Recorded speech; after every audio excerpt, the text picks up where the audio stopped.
Hey guys, welcome back to the Workplace and Apprenticeship 20 videos. In this video, we're going to look at lesson 1 from chapter 2, which is looking at broken line graphs. And specifically in this video, we're going to be looking at extrapolating and interpolating data points. So to extrapolate means to estimate a value beyond a known range of values. So you're estimating beyond a known range of values. So if you really want to break down that word extrapolate, when we're talking about the word extra, it usually means that we're adding on to something.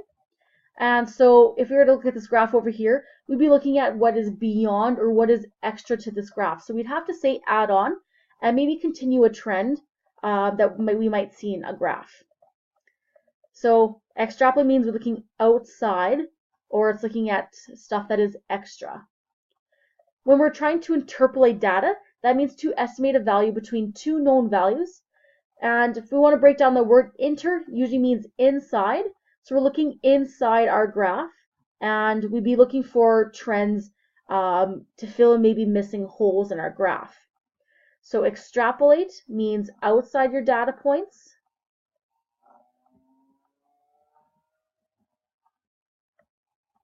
While interpolate means inside.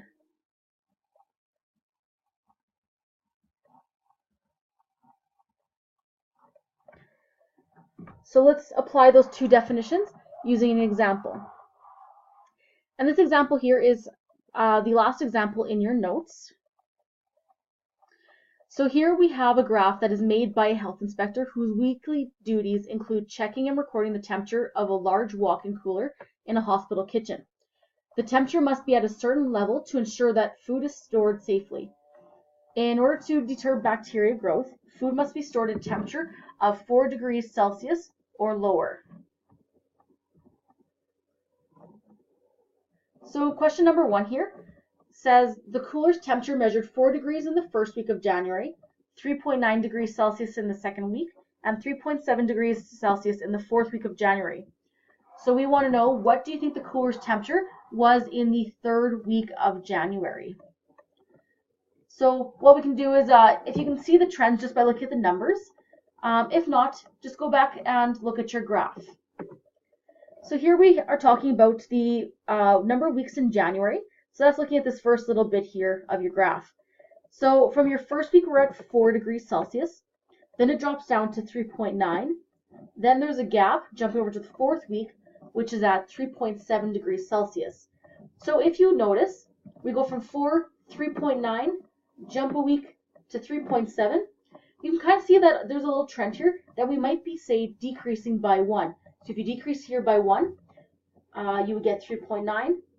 Decreasing by 1 again will give you 3.8. So if you want to, you can put a little dot there just to kind of show that that's kind of where you're guessing it would be, and then see if that would actually match your data. So go to your next point. If you decrease by 1, you get 3.7. And that would in fact be true. So you can kind of say, well, this data here is going down by 1. So we would guess that in your third week of January, you would get 3.8 degrees Celsius. So now let's answer this question. So we could say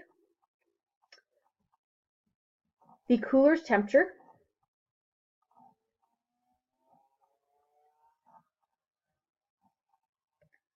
could be 3.8 degrees Celsius in the third week of January.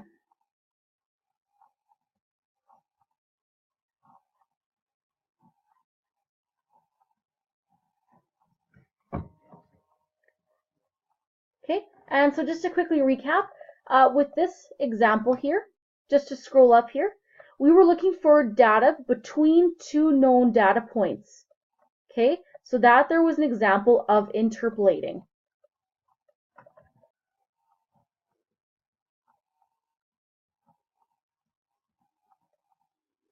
All right, so now let's look at our second question here. So here we have to predict what the cooler's temperature will be in the second week of March. What do you estimate it will be in the fourth week of March? So let's scroll up here, looking back at our graph here, and it kind of looks at, as we go through each of our data points, it looks like it's decreasing by 1 each time. And for this one here, in our graph, we're given up to week 1 of March, So we're not given the 4th week or the 2nd week of March. So here we're going to be extrapolating data. Okay? So here is an example of extrapolating.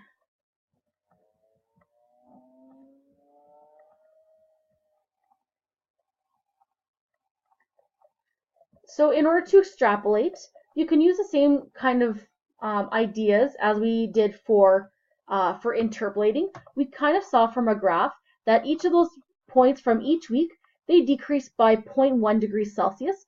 So I think it'd be safe to assume the same sort of trend might occur for your 2nd week of March and the 4th week of March.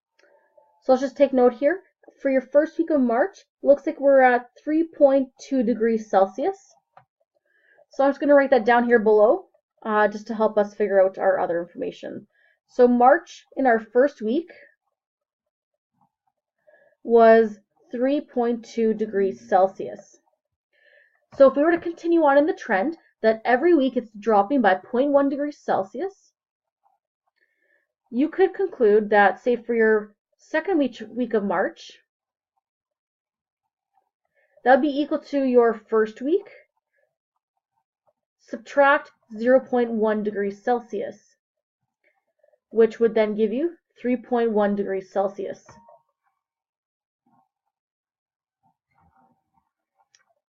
Okay, so to find your 4th week of March,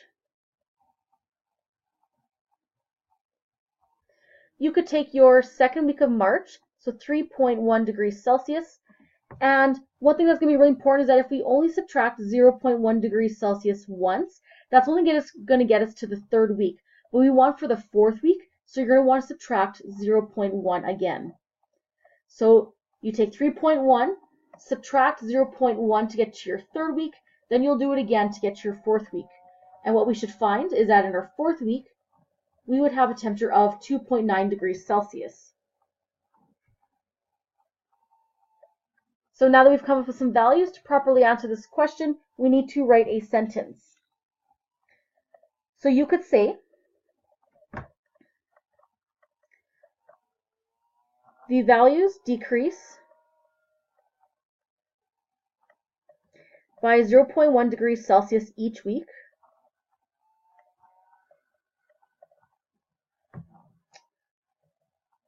So I would estimate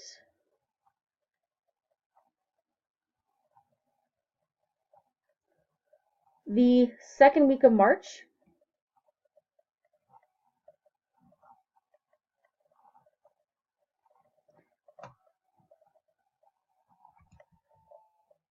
to be 3.1 degrees Celsius, and the 4th week of March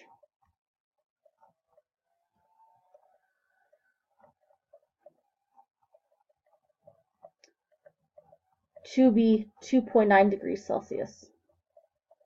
Okay.